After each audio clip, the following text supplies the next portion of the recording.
আচ্ছা অলপ পৰিচয়টো দি আছে ইন্ট্ৰডাকশ্যনটো সো মোৰ নাম জেনিফা সুলতানা আহমেদ মই নগাঁৱৰ বাহিন্দা নগাঁৱৰ কোন জেগা নগাঁও টাউনৰে হয় ছাৰ হয় ইটাচালিৰ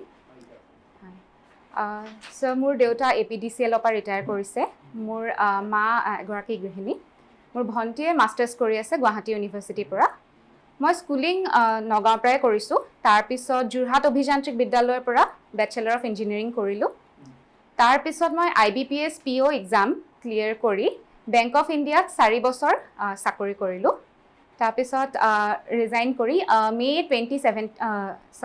2021ৰ পৰা মই চিভিল ছাৰ্ভিচৰ বাবে প্ৰিপেয়াৰ কৰি আছোঁ মানে এই 2021 হয় হবি কিবা আছেনে সো হবি মোৰ হ'ল মই কুকিং ভাল পাওঁ আঁকি পেলাই ভাল পাওঁ আৰু মই আপোনাৰ যিখিনি ৱেষ্ট বস্তু আছে যেনেকৈ কাৰ্ডবৰ্ড আদি সেইবোৰ দি ৰিচাইকেল কৰি ডেকৰেটিভ বস্তু বনাই ভাল পাওঁ আচ্ছা এইটো নিজৰ এৰিয়াৰ কাৰণে না কমাৰ্চিয়েল পইণ্ট অফ ভিউ নে নিজৰ ইণ্টাৰেষ্টত ঘৰৰ কাৰণে বনাওঁ নিজৰ ইণ্টাৰেষ্টতে গিফ্ট আদি দিওঁ সেইবোৰ দি ঘৰত আছে বহুত তেনেকুৱা আছে কুকিঙত কি কি এইটো স্পেচিয়েল আইটেম আছে নেকি কুকিং বনোৱা সো কুকিঙত বনাওঁ ইউটিউব আদি চাই লৈ পেলাই কিবা কিবি বনাব ট্ৰাই কৰোঁ ভিতৰতে এটা ভাল আইটেম কি হয় স্পেচিয়েল কিবা আছে নেকি ছাৰ সাধাৰণতে চিকেনৰ আইটেমবিলাকেই বনোৱা হয় চিকেন বনাওঁ ছাৰ চব টাইপৰে বনাওঁ ডেজাৰ্ট আদিও বনাওঁ কেক আদি বনাওঁ আচ্ছা এতিয়া বেচিকেলি ইঞ্জিনিয়াৰ ন ইঞ্জিনিয়াৰিং পাছ কৰি পেলাই কি কৰিম ইঞ্জিনিয়াৰিং পাছ কৰি after passing your BE degree after getting the BE degree না from where sir Jorhat engineering college আচ্ছা then what you have done I have done banking. I was working in Bank of India for 4 years. Bank of India in which place? ক'ত কৈছিল আছে ইয়াতে আপোনাৰ গুৱাহাটীত হয় গুৱাহাটীৰ দুটা ঠাইত কৰিছিলোঁ আপোনাৰ মালিগাঁৱত কৰিছিলোঁ তাৰপিছত উদালবাকৰা আচ্ছা ৰিজাইন দিয়ে কেলৈ ৰিজাইন দিলে ছাৰ চিভিল ছাৰ্ভিচৰ কাৰণে ফুল্লি প্ৰিপেয়াৰ কৰিম বুলি ভাবিলোঁ আৰু বেংকিং ছাৰ্ভিচ মই প্ৰবেশ্যনাৰী অফিচাৰ হিচাপে সোমাইছোঁ তো অফিচাৰ হিচাপে চাকৰি কৰি আছিলোঁ হয় তো অকণমান হেক্টিক হৈ যায় তো এটা নহয় এটা অকণমান ছেক্ৰিফাইচ কৰিব লগা হ'ল হয় কম্প্ৰমাইজ কৰিব লগা হ'ল হয় মই জবত কাৰো ওপৰত বাৰ্ডেন হ'ব নিবিচাৰিছিলোঁ নাই ঠিকে আছে শুনা বেংকিং ছাৰ্ভিচ তুমি ক্লাৰিকেল জব নহয় অফিচিয়েল জবত আহি গ'লা প্ৰফেশ্যনেল এইটোতো ভাল পষ্ট আৰু পাবলৈও দিগদাৰ তুমি পৰীক্ষা দি পেলাই পাইছিলা হয়নে নহয় তুমি কি ছাবজেক্ট লৈছিলা চাইক'লজি ইয়াতো APSC প্ৰিলিমছতো বা হেৰিয়াতো অপশ্যনেল চাইক'লজি লৈছোঁ ছাৰ বেংকত এনেই চাইক'লজি নাছিলে নালাগে তুমি ইয়াত লৈছা বেংকতো জেনেৰেল এৰিয়া ন জেনেৰেল কিয় এৰিলা ভাল পষ্টটোৰ পৰা কেনেকৈ গুচি আহিলা তুমি ৰিজাইন দিবৰ সময়ত মনত কিবা এটা কনফ্লিক্ট অফ মাইণ্ড হৈছিলে নেকি তোমাৰ পেৰেণ্টছে কি কয় এইটো ক্ষেত্ৰত কি কৈছিলে চ' পেৰেণ্টছে ইনিচিয়েলি বিচাৰিছিল যে চাকৰি কৰি লৈ পেলাই পৰীক্ষাটো দিয়াৰ কিন্তু পিছত তেওঁলোকেও ছাপোৰ্ট কৰিলে যে মোৰ ডিচিশ্যন যে ৰিজাইন দি পেলাই কৰাটো পঢ়াটো বেছি ভাল হ'ব তেতিয়া মই বেছি ফুল ফ্লেজেড এফৰ্ট দিব পাৰিম আৰু মোৰ ৱৰ্কতো কোনো প্ৰকাৰৰ হেম্পাৰ নহয় যাতে মই পঢ়িবও পাৰিম ফুল ভালকৈ এবছৰ মই এফৰ্ট দিব বিচাৰিছিলোঁ 100% নহয় ছাৰ চিভিল ছাৰ্ভিচ প্ৰিপেৰেশ্যনত ছাৰ একচুৱেলি ছেকেণ্ড এটেম্প্ট হয় আগতে এটা এটেম্প্ট দিছিলোঁ বাট সেইটো প্ৰিপেৰেশ্যন দি নহয় তাৰপিছত চ' সেইটো কাৰণে বেংকতো মই কোনো প্ৰকাৰৰ হেম্পাৰ কৰিব বিচৰা নাছিলোঁ মোৰ প্ৰিপেৰেশ্যনৰ কাৰণে সেইবাবে মই ৰিজাইন কৰি পেলাই প্ৰিপেয়াৰ কৰাটো ভাল বৰ ৰিস্ক লোৱা হোৱা নাইনে বাৰু ছাৰ্ভিচৰ চাকৰিটোৰ ক্ষেত্ৰত ৰিস্ক এটা নহয়নে ৰিস্কটো ডেফিনেটলি হয় ছাৰ কিন্তু কিবা ভাল বস্তু পাবলৈ কাৰণে ৰিস্ক ভাল বোলে তুমি যে যথেষ্ট ছেক্ৰিফাইচ কৰিছা গতিকে ইয়াত তুমিতো পাব লাগিব এইটোত হয়নে নহয় পৰীক্ষা কেনেকুৱা হ'ল ছাৰ ভালেই হৈছে বুলি ভাবিছোঁ এতিয়া বেচিকেলি ফ্ৰম ইউআৰ ফ্ৰম ক'ৰ পৰা আহিছা এতিয়া আজি ছাৰ আজি ইয়াতে আছিলোঁ মই নহয় ক'ত ঘৰ নগাঁও ছাৰ নগাঁও ক'ত গ'লা ইটাচালি আচ্ছা নগাঁওখন গুৱাহাটীৰ পৰা বহুত বেছি দূৰ নহয় সাহিত্যৰ ক্ষেত্ৰতো নগাঁওখন বহুত আগবঢ়া হয়নে নহয় নগাঁওখন বহুত আগবঢ়া মানে দুজন সাহিত্যিকৰ নাম কোৱাচোন ছাৰ ভৱেন্দ্ৰনাথ শইকীয়া নৱকান্ত বৰুৱা আচ্ছা ভৱেন্দ্ৰনাথ শইকীয়াৰ কিবা কিতাপ পঢ়িছানে ছাৰ মোৰ সৌহম মোৰ কৌশৰ নৱকান্ত বৰুৱা হিচাপে কবি হিচাপে জনাজাত নহয় নৱকান্ত বৰুৱা কবি হয় নে জানানে নৱকান্ত বৰুৱাই কি লেখে কি লেখে কিতাপ লিখিছে, শ্বৰ্ট ষ্টৰিজ লিখিছে, মুভিও বনাইছে। বেচিকেলি তেওঁৰ মই কবিতা পঢ়া নাই। কবিতা পঢ়া নাই। আৰু কি আছে নগাঁৱত? এই কলং নদীখন আছে ন? কলং নদীখনৰ বৰ্তমান অৱস্থাটো কেনেকুৱা? বৰ্তমান অৱস্থা অলপ বেয়া বুলিয়ে ক'ব লাগিব। বহুত আপোনাৰ প্ৰদূষিত নদীখন, আৰু আপোনাৰ এনক্ৰচমেণ্টটো বহুত হৈছে। গভৰ্ণমেণ্টতো বহুত কিবা কিবি কৰি আছিলে, সেইখন পদক্ষেপ লৈছে, কিন্তু এইটো কিহৰ কাৰণে সেইটো হ'বলৈ পাইছে, কি উপায় আছে তাক মানে পলিউশ্যন ফ্ৰী কৰিবলৈ? পলিউশ্যন ফ্ৰী কৰিবলৈ ফাৰ্ষ্টতে ৰাজ্যকো সজাগ কৰিব লাগিব। গভৰ্ণমেণ্টে চব কৰিব নোৱাৰে। মেইন চ'ৰ্চ অফ পলিউশ্যন এটা হ'ল যে ৰাইজৰ পিনৰ পৰাও হয়, তো সেইটো সজাগ কৰিব লাগিব। সজাগ কোনে কৰিব? আমি গভৰ্ণমেণ্টৰ পিনৰ পৰাও কৰিব লাগিব, আৰু ৰাইজে নিজেও আমাৰ যিখিনি চেলিব্ৰিটিজ আছে তেওঁলোককো আমি ইনভলভ কৰিব পাৰোঁ এইটো হেৰিত। তাৰপিছত আমি ছ'চিয়েল মিডিয়া ব্যৱহাৰ কৰিব পাৰোঁ। ফোন আজিকালি সকলোৰে হাতত আছে, তো মেছেজ হওক, ইউটিউব আদি হওক, সকলো প্ৰকাৰেৰে, বাতৰি কাকত হওক, সকলো প্ৰকাৰে যদি তেওঁলোকক সজাগ কৰিব পাৰোঁ, বস্তুটো এৱেৰ কৰিব পাৰোঁ যে আল্টিমেটলি তেওঁলোকৰেই লছটো হ'ব যদি গোটেই প্ৰদূষণ হয়। গ্ৰাউণ্ড ৱাটাৰৰ পলিউশ্যনৰ কথা আছে, তেওঁলোকে যদি বস্তুটো বুজি পায় তেতিয়া মোৰ সমস্যা কি আছে নগাঁও জিলাৰ? কিবা সমস্যা আছেনে? সমস্যা আছে। এটাটো হ'ল ইণ্ডাষ্ট্ৰিয়েলাইজেশ্যনৰ ডেফিনেটলি আছে। দেন মই ক'ম একদম চালে দেখা পাই থকা এটা সমস্যা হ'ল গাৰ্বেজ কালেকশ্যন আদিৰ, সেইটো এটা ডাঙৰ সমস্যা। গাৰ্বেজটো নগাঁও টাউনত বিশেষকৈ টাউনত, বাকী এৰিয়াটো নাই। তাতো মিউনিচিপালিটি নাই জানো? মিউনিচিপালিটি আছে ছাৰ, কালেকশ্যনো হৈ আছে। তাত কি অভাৱ হৈছে তেতিয়াহ'লে? ছাৰ আই থিংক যিমান তেওঁলোকে কালেক্ট কৰি আছে ইনাফ হোৱা নাই, মানে যিমান হেৰি কি কয় ডিছপ'জ হয় সেইটোৰ কম্পেৰিজনত। কাৰণ বাস্কেট আছে, কালেকশ্যন হয়, কিন্তু ৰেটটো বহুত বেছি, সদায় অ'ভাৰফ্ল' অৱস্থাত থাকে। তো মোৰ মতে আৰু তেনেকুৱা ফেচিলিটি দিলে, কালেকশ্যনৰ ৰেটটো ইনক্ৰিজ কৰিলে ভাল হ'ব। আচ্ছা, অসম সাহিত্য সভাৰ নাম শুনিছে ন? হয় ছাৰ। ক'ত হৈছিলে প্ৰথম? ছাৰ মই ৰিকল কৰিব পৰা নাই একেবাৰে। আচ্ছা, এতিয়াৰ সাহিত্য সভাৰ সভাপতিজন কোন? ছাৰ কুলধৰ শইকীয়া। কুলধৰ শইকীয়া। সাহিত্য সভাৰ সাহিত্যৰ এটা এমব্লেম, অসম সাহিত্য সভাৰ এটা এমব্লেম আছে, কি? মনত কৰিব পৰা নাই মই। নমিতা জেৰিফা, আপুনি ইঞ্জিনিয়াৰিং কৰিছে ন? আপুনি ইঞ্জিনিয়াৰিং কিহত কৰিছে? Computer science.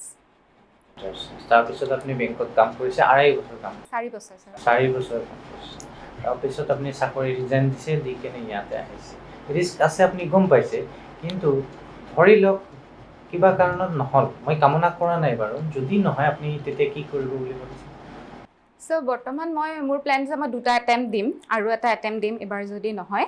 তাৰ বাদেও যদি নহয় তেতিয়া মই একাডেমিক্সত আকৌ মাষ্টাৰ্ছ কৰাৰ কথা চিন্তাটো কৰিম। নহ'বা মই বেলেগ জবো যদি উপযুক্ত পাওঁ তেনেকুৱা, তেতিয়াহ'লে সেইটোত আগবাঢ়িব। মাষ্টাৰ্ছ কৰিলে কোনটোত মাষ্টাৰ্ছ কৰিব মন আছে? ছাৰ মই পাব্লিক পলিচিত কৰিম বুলি ভাবিছোঁ। আকৌ ইয়াত লৈছে সাইক'লজি। হয় ছাৰ। সাইক'লজি এটা ফিল্ড হ'ল যোনটো চব বস্তুৰ লগতে জড়িত। আপুনি এডুকেশ্যন কওক, এডমিনিষ্ট্ৰেশ্যন কওক, মিডিয়া কওক, ক্ৰিমিনেল সাইক'লজি কওক, চব বস্তুৰ লগতে জড়িত। সেইবাবে মই সাইক'লজি আৰু সাইকিয়াট্ৰি দুটা বেলেগ বেলেগ বিভাগ আছে নহয় জানো ষ্টাডিৰ? এই দুটাৰ মাজত কি ডিফাৰেঞ্চ হৈছে? ছাৰ সাইক'লজি হ'ল আপোনাৰ থিয়ৰিটিকেল হেৰি এটা আছে, আপোনাৰ আৰ্টছৰ পিনৰ পৰা যায় বুলি ক'ব পাৰি। সাইক'লজিটো আৰ্টছ চাইন্স চব এনকাম্পাছ কৰে, আৰু বেলেগ বেলেগ টাইপৰ এপ্ৰ'চ লয় সাইক'লজিয়ে মেণ্টেল প্ৰব্লেম আদি ডিল কৰিবলৈ। সাইকাইট্ৰি আপোনাৰ মেডিকেল মডেল হৈ যায়। মেডিকেল আপোনাৰ MBBS কৰি লৈ পেলাই সাইকাইট্ৰি পিনে যায়, আৰু আপোনাৰ মেডিকেল যোনটো মডেল হয় যেনেকৈ দৰৱ আদি দিয়া, সেইটো মডেল বেছি ফ'ল' কৰে কি কয় সাইকাইট্ৰিয়ে। সাইক'লজিত এজন বিখ্যাত ব্যক্তি আছে, নাম চিগমাণ্ড ফ্ৰইড, শুনিছেনে? চিগমাণ্ড ফ্ৰইডৰ বহুত কণ্ট্ৰিবিউশ্যন আছে। তেওঁৰ যিটো চাইল্ডৰ ডেভেলপমেণ্টৰ ষ্টেজৰ কথা কৈছে, এইটোৰ বিষয়ে কিবা জানে? হয় ছাৰ, তেওঁ চাইকো এনালাইটিক থিয়ৰি দি পেলাই চাইকোচেক্সুৱেল ডেভেলপমেণ্ট বুলি কয়, চাইল্ডহুডৰ এইটো ডেভেলপমেণ্ট মডেল দিছে। তো তাৰ আপোনাৰ 6টা ষ্টেজ আছে। ফাৰ্ষ্টতে অৰেল, তাৰপিছত আপোনাৰ অৰেল আহি যায় এনেল, ফেলিক, তাৰপিছত আপোনাৰ লেটেণ্ট ষ্টেজ আৰু লাষ্টত আপোনাৰ লাষ্ট ষ্টেজটো ৰিকল কৰিব পৰা নাই 5টা ষ্টেজ আছে ঠিক আছে অডিপাছ কমপ্লেক্সটো জানে হয় ছাৰ অডিপাছ কমপ্লেক্সটো কোনটো ষ্টেজত আহে ছাৰ আপোনাৰ এনএল ষ্টেজত আহে ফেলিক ষ্টেজত আহে এইটো বুজাই দিব পাৰিব ছাৰ অডিপাছ কমপ্লেক্সৰ মতে ল'ৰা চাইল্ড এজন যেতিয়া মেল চাইল্ড এজন যেতিয়া গ্ৰোথ ফেজত ফেলিক ষ্টেজত থাকে তেতিয়া তেওঁ নিজৰ মাতৃৰ প্ৰতি এট্ৰেক্টেড হয় আৰু তেওঁৰ পিতৃৰ প্ৰতি তেওঁৰ ঘৃণা ভাৱ উপজে আৰু তেওঁৰ পিতৃক অডিপাছ যেনেকৈ গ্ৰীক হিৰো হয় এগৰাকী তেওঁ যেনেকৈ নিজৰ পিতৃক মাৰ্ডাৰ কৰি লৈ পেলাই নিজৰ মাতৃৰ লগত বিবাহবাদত আবদ্ধিত হৈছিল সেইটো চাইল্ডগৰাকীয়েও ৰেপ্লিকেট কৰিবলৈ বিচাৰে কিন্তু তেওঁলোক আল্টিমেটলি ৰিয়েলাইজ কৰে যে দেউতাকৰ ইম্পৰ্টেঞ্চটো দেউতাকৰ পাৱাৰটো আৰু আল্টিমেটলি তেওঁ এই মনোভাৱটো এৰি দি পেলাই তেওঁ নিজৰ দেউতাককে আইডিয়েলাইজ কৰা আৰম্ভ কৰে আচ্ছা প্ৰথমতে ৰাইভেলৰি ষ্টাৰ্ট হয় তাৰপিছত আইডিয়েলাইজেশ্যন ষ্টাৰ্ট হয় সেম প্ৰচেছটোতো গাৰ্ল চাইল্ডটোৰ লগতো ঘটে নহয় জানো হয় ছাৰ এই প্ৰচেছটোৰ নাম কি ইলেক্ট্ৰা কমপ্লেক্স কয় তাক আপুনি হেৰিৰ কথা কৈছে গ্ৰীক মিথলজিৰ কথা কৈছে গ্ৰীক মিথলজিত এটা কিতাপ যিটো আছে সেইটো হ'ল হোমাৰৰ কিতাপ সেই কিতাপখনৰ নাম কি ইলিয়াড ছাৰ পঢ়িছে এইখন নাই পঢ়া ছাৰ ঠিক আছে আপুনি প্ৰথমতে এটা বস্তু ক'লে যে ভাল বস্তু এটা বিচাৰিলে কিবা এটা কৰিব লাগিব তাৰ মানে আপুনি কৈছে তাৰমানে বেংকিং ছেক্টৰটো ভাল নাছিলে ACS ছেক্টৰ ACS ছাৰ্ভিচটো ভাল হয় বেংকিং ছেক্টৰ কি বেয়া আছিলে আৰু ACSত কি ভাল হ'ব ছাৰ বেংকিং ছেক্টৰ বেয়া বুলি মই নকওঁ কিন্তু মই চাকৰি কৰি থকা অৱস্থাত মই এটা বস্তু ৰিয়েলাইজ কৰিলোঁ যে বহুত মানুহ আহে যাৰ যোন এতিয়াও ইলিটাৰেট আমাৰ ভালেখিনি মানুহ এনেকুৱা আছিল যোনে এতিয়াও আপোনাৰ থাম ইম্প্ৰেশ্যন ইউজ কৰে ডিজিটেল ৱৰ্ল্ডত ডকুমেণ্টছ তেওঁলোকৰ হাতত এতিয়াও ভালেখিনি নাই তো তেনেধৰণৰ বহুতখিনি বস্তু দেখিলোঁ আৰু মই ৰিয়েলাইজ কৰিলোঁ যে বেংকিং ছেক্টৰ অলপ ৰেষ্ট্ৰিক্টিভ হৈ যায় আপোনাৰ বেংকিং আৰু ফাইনেন্সৰ ফিল্ডটোতে থাকি যায় কিন্তু চিভিল ছাৰ্ভিচত গ'লে মই বিভিন্ন ফিল্ডত কাম কৰিব পাৰিম আপোনাৰ বেংকিঙৰ পৰা আৰম্ভ কৰি এডুকেশ্যন কওক উইমেন এম্পাৱাৰমেণ্ট চেনিটেশ্যন আদি চব ফিল্ডতে কাম কৰিব পাৰিম সেইবাবে আপুনি চাকৰিটো এৰাৰ মাজত এজন মানুহ ইলিটাৰেট হয় এজন মানুহৰ ডিজিটেল লিটাৰেচি নাই তাৰ লগত কি ৰিলেশ্যন তাৰমানে আপুনি মানে আণ্ডাৰ প্ৰিভিলেজ মানুহৰ লগত কাম কৰিব নোৱাৰে বিচাৰোঁ সেইটো কাৰণে চিভিল ছাৰ্ভিচত সোমাব বিচাৰিছোঁ যে সেইখিনি মই টেকল কৰিব পাৰিম এটা হলিষ্টিক ৱেত বেংকত থাকিলে মই অকল তেওঁলোকৰ একাউণ্টটো খুলি দিব পাৰিলোঁ ঠিক আছে আপুনি ACS অফিচাৰ হিচাপে আপোনাক পোষ্টিং দিয়া হ'ল আৰু এখন এনেকুৱা গাঁৱত দিয়া হ'ল য'ত মানুহখিনি যেনেকুৱা তুমি কৈছা তেনেকুৱা ধৰণৰ তুমি কি চেঞ্জেছ আনিবা কেনেকৈ এইখিনি চেঞ্জেছ তুমি কৰাবা মানে তেওঁলোকে থাম ইম্প্ৰেশ্যন দিয়ে ঠিক আছে একাউণ্ট খোলা নাই মানে দে আৰ ভেৰি আণ্ডাৰ প্ৰিভিলেজড হয় আৰু তুমি কি চেঞ্জেছ আনিবা যে মানে কেনেকৈ আনিবা চেঞ্জেছ আনিবা কেনেকৈ আনিবা ফাৰ্ষ্টতে মই তেওঁলোকৰ এৱাৰনেছৰ কাৰণে কাম কৰিম তেওঁলোকৰ লোকেল লিডাৰ্ছক ইনক্লুড কৰিম প্ৰচেছটোত আৰু তেওঁলোকক জনাম যে কি কি স্কিমছ আছে বহুত ক্ষেত্ৰত তেওঁলোকে এৱেৰে নহয় যেনেকৈ সুৰক্ষা বীমা যোজনা জীৱন জ্যোতি বীমা যোজনা এইবোৰ কিছুমান বেংকিঙৰ ক্ষেত্ৰতে ক'বলৈ গ'লে বহুত ভাল স্কিমছ আছে তেওঁলোক এৱেৰ নহয় তো সেইদৰে তেওঁলোকক এৱেৰনেছৰ কাৰণে মই ফাৰ্ষ্টতে কাম কৰিম তাৰপিছত তেওঁলোকক সেই স্কিমখিনি যাতে তেওঁলোকে পায় আৰু তাৰ বাবে ভালকৈ ইউজ কৰিব পাৰে সেইটোৰ ব্যৱস্থা কৰিব লাগিব যেনেকৈ ছেল্ফ হেল্প গ্ৰুপ ক্ৰিয়েট কৰিব পাৰি কোঅপাৰেটিভছ ক্ৰিয়েট কৰিব পাৰি আৰু আপোনাৰ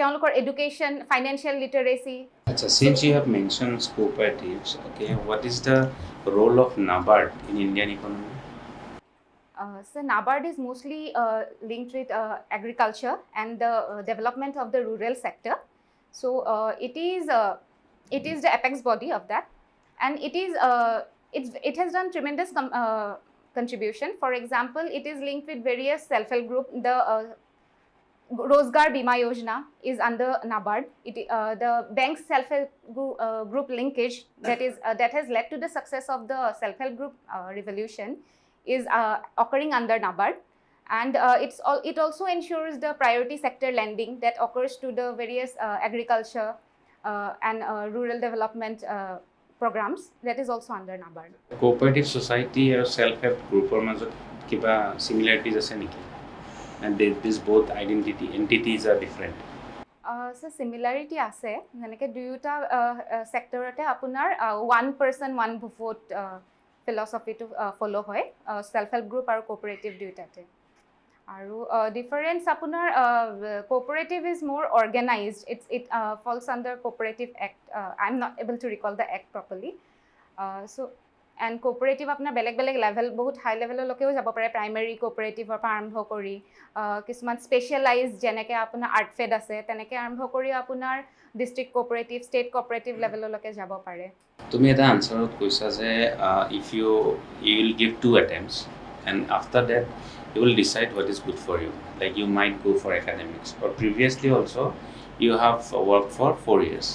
So seems like your journey shows that you are very fickle minded. It means you impatient, and impatience is a very unnecessary it is not required in civil services. Are you impatient? So I don't think so. So I have worked for 4 years and I have observed. I have while I was working also I have worked quite hard, and one of my biggest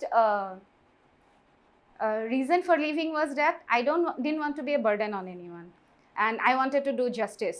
So I have taken very calculated risk. I have taken very calculated decision after a lot of deliberation, and so I won't consider myself impatient. I have taken a fair amount of time. Acha, you believe in men and women equality? Yes, sir. Then why there is a reservation for women? Is it required? Because since men and women are equal, you said that. Sir, in an ideal world, there would be no requirement for reservation. But sir, since we are in a patriarchal society where the position of women is in a disadvantage, we can say, right from the start. So, and even now there is various evils, social evils like child marriage, we can say, and domestic violence and various other kind of violence and various other things are already plaguing the women society as a whole. So it is needed, reservation for women is needed so that they can come to an equal setting at the first place, raise their voice. But ultimately it can be phased out, sir. What are the problems of your women of your community? So one thing would be like education. It has improved a lot, but still the education of women is not thought of as a serious endeavor, more like a pastime or a child rearing endeavor. But that would mostly be for the, let's say, not everyone. Like for my case, it was not it. Then there is the issue of parda system that is prevalent. And then there is also Do you think parda system is evil? It is it's a challenge? Sir, I think it's not a black or white situation, sir. If it is enforced on anyone, then definitely it is not good. But if someone willingly takes it, like for their own spiritual reasons, then it is not bad, sir. It is their own personal choice. So How it can be a challenge for a woman? so if the parda system, as in if they are not allowed to go out, parda itself is not I would say it's not a problem. Many women are able to go out because of the parda system that has given it for, be it for safety reason or other reasons. Parda has enabled them to go out of their house and find a voice of their own and be financially independent. So that way itself it's not bad. But sir, if they are being enforced and asked to stay at home for patriarchal reason, basically patriarchy is the root, I think. When parda system is rooted in patriarchy, then it is bad. ঠিক আছে, thank U Zerifa.